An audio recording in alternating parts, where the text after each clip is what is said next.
او مسلک دی زینات دی وزوان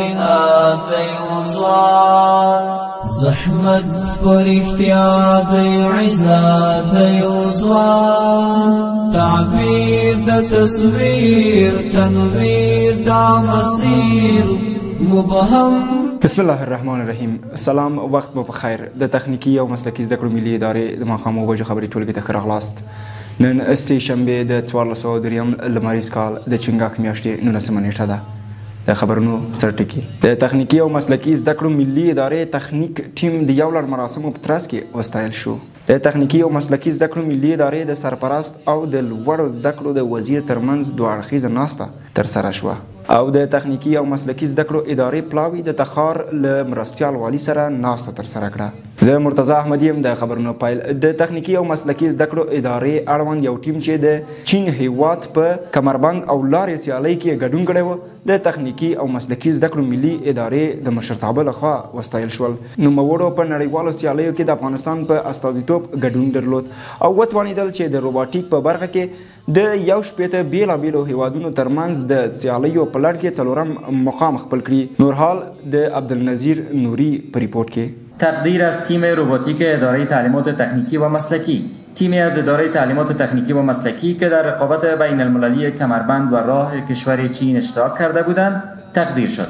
آنان به نمایندگی از افغانستان در این مسابقه بین المللی حضور داشتند و توانستند در میان 61 کشور در بخش روباتیک مقام چهارم را اخذ نمایند.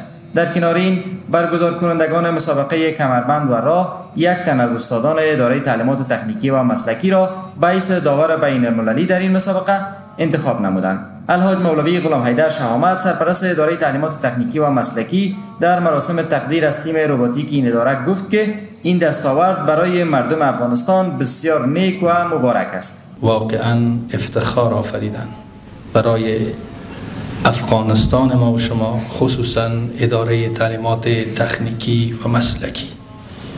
افغانستانی که تقدیر آن با جنگ گره خورده بود، امروز با وجود محرومیت ها، با وجود که بزرگواران ما مثل دیگر نماینده های کشورها هیچ نوع امکاناتی را نداشتند، هیچ نوع امتیازی در اختیار آنها قرار ندارد، اما باز هم وقت میتوانه که با کشورهای مانند چین و کانادا و آلمان اینا رقابت کنه، جایی بس افتخار هست. ایشان افزود که تلاش می نماید تا زمینه را برای رشد و پیشرفت جوانان در راستای تکنیک و مسلک بیشتر مساعد سازد.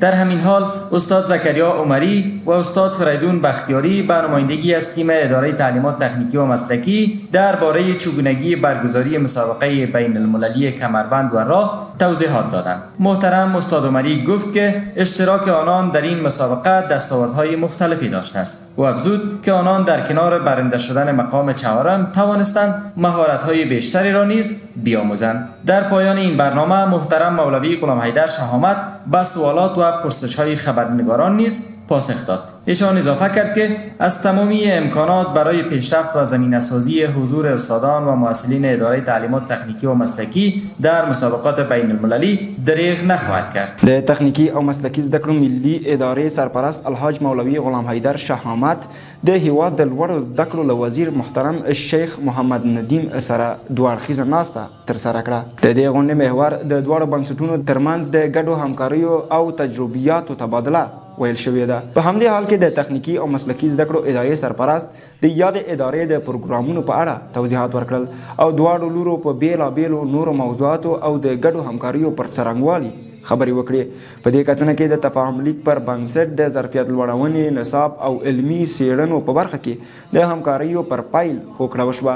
له بلې خوا د لوړو زده کړو وزیر ژمنه وکړه چې د تخنیکي او مسلکي زده کړو د مرکزونو استادان او فارغان به له یوې اختصاصي ازموینې وروسته د ماسترۍ او ډاکټورا په دورو کې د شاملېدو لپاره د هیواد په پوهنتونونو کې شامل شي. او د تخنیکي او مسلکي زده کړو ملي ادارې مالی او اداري مرستیال مفتي فضل الرحمن فاضل د یاد ادارې د یو پلاوي په مشرۍ تخار ولایت ته د سفر په ترڅ کې د تخار ولایت له مرستیال والي ښاغلي مولوي خان محمد حقانی سره ناسته ترسره کړه. په دې راسته کې د تخار ولایت امنیه قماندان او یو شمېر سیمه ییزو چارواکو هم ګډون درلود.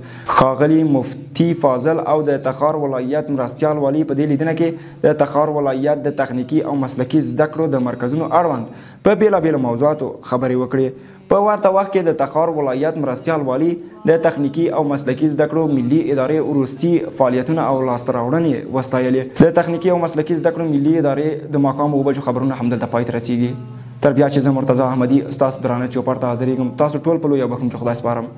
الله مو مل شه.